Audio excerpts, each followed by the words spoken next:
Nah, ini adalah teori belajar kognitif, di mana teori belajar kognitif ini selalu menghasilkan atau mengedepankan, mementingkan proses daripada hasil. Para penganut aliran kognitif mengatakan bahwa belajar itu tidak sekedar melibatkan hubungan stimulus dan respon, tetapi belajar itu juga harus mementingkan yang namanya kognitif atau pengetahuan intelektualnya. Jadi, model pembelajaran kognitif merupakan model pembelajaran yang menekankan pada bagian-bagian dari situasi saling berhubungan dengan seluruh konteks situasi tersebut, memisahkan atau membagi situasi materi pembelajaran menjadi komponen yang lebih kecil dan mempelajari secara terpisah-pisah dan akan membentuk suatu makna. Teori ini berpandangan bahwa di emosi dan aspek kejiwaan lainnya itu selalu berhubungan dengan aktivitas atau yang namanya proses belajar itu, berpikir dari yang simpel menuju kompleks. Selanjutnya, tokoh dalam pembelajaran teori kognitif ini yang pertama adalah Field Kurt-Lewin. Nah, Kurt-Lewin ini mengembangkan suatu teori belajar kognitif field dengan menaruh perhatian kepada kepribadian. Misalkan ini dari kognitifnya, kan kognitif itu pengetahuan ya. Maksud dari Kurt-Lewin ini adalah kalau kita udah mempunyai suatu pengetahuan atau struktur kognitif, kita akan tahu perubahan struktur kognitif itu apa, bagaimana yang didapatkan oleh siswa. Oh ya, untuk perubahan struktur kognitif itu adalah hasil dari dua macam kekuatan. Satu dari struktur dan kognisi itu sendiri, yang lainnya dari kebutuhan dan motivasi internal individu.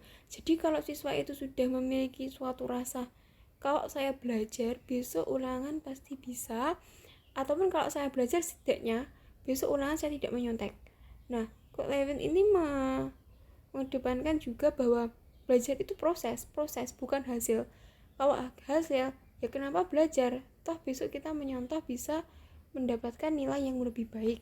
Kemudian teori belajar kognitif developmental dari Piaget. Piaget ini seorang psikologi ya. Nah, Piaget ini selalu berhubungan dengan teori kognitif. Menurutnya itu ada struktur, isi, dan fungsi. Jadi, kalau struktur itu disebut juga sebagai scheme, pola, atau tingkatan tingkah laku yang dapat diulangi. Selanjutnya isi atau konten. Kontennya itu apa? Kontennya itu harus spesifik tatkala individu mengendaki suatu masalah.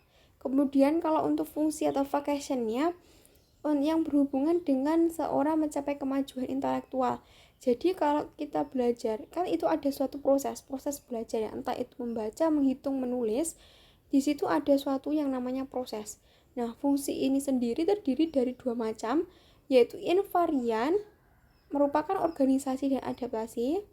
Organisasi itu adalah kecakapan. Kecakapan apa? Nah, kecakapan seorang itu dalam menyusun proses fisik dan psikisnya.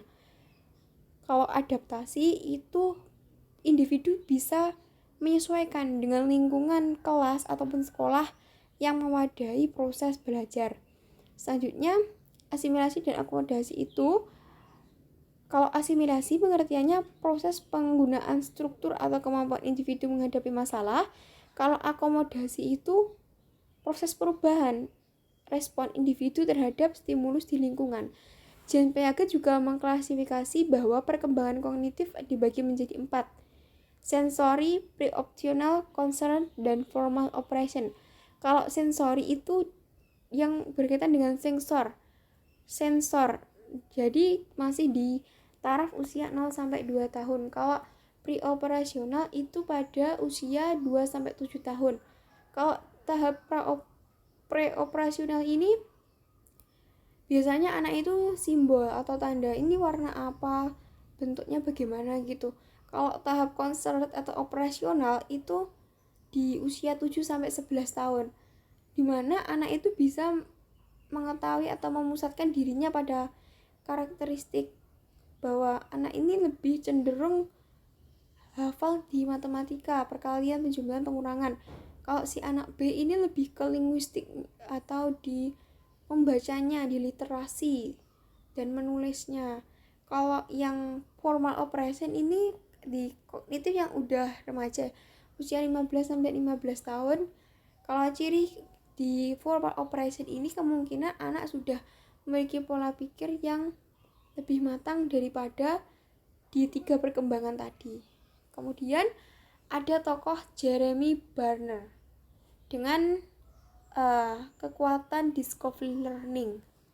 Ide dari Barner ini muncul dari pendapat Piaget yang merupakan atau menyatakan bahwa anak harus berperan secara aktif dalam belajar di kelas. Namun Barner sendiri memaknai bahwa kalau belajar itu belajar yang bagaimana. Nah, Brunner ini menemukan suatu belajar yang bernama discovery learning. Discovery learning ini apa? Belajar murid itu mengorganisasikan bahan yang dipelajari dengan suatu bentuk akhir. Prosedur ini berbeda dengan reception learning atau exposure teaching, di mana guru itu menerangkan semua informasi dan murid itu harus mempelajari semua. Tidak.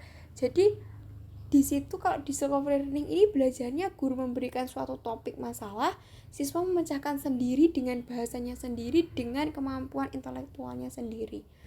Nah, cara pengembangannya itu bagaimana?